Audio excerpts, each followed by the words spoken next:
وقتی ما پری نمی بودم که همه طرفداری ما بود. بچه اکو دا پروژوکی تراکتور دا هاتو نکنه.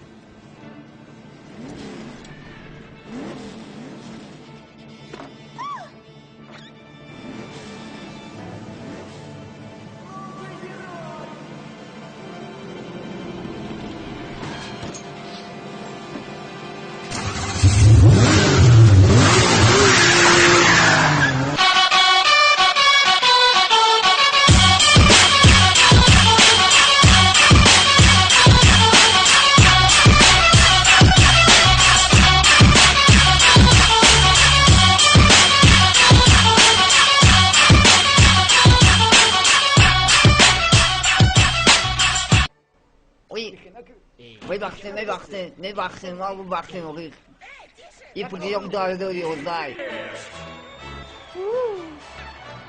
او مترو پروژوکی تکرار نشونده خیلی بهتری. ولی ما همه هنر رو من نشون ندادم. او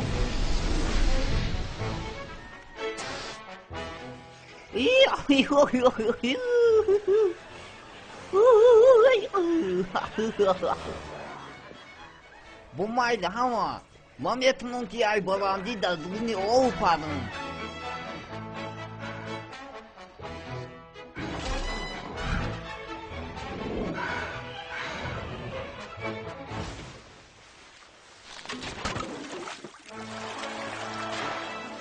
ای همه پریزوک حیوان ای که هیمالای پریدن بود.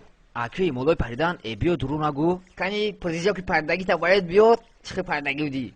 های کوبو پاپ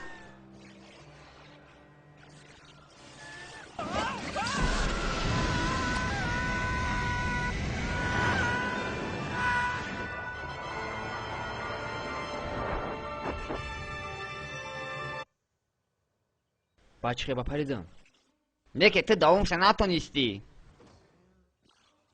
شاگیردو رفتن قتل لغوزی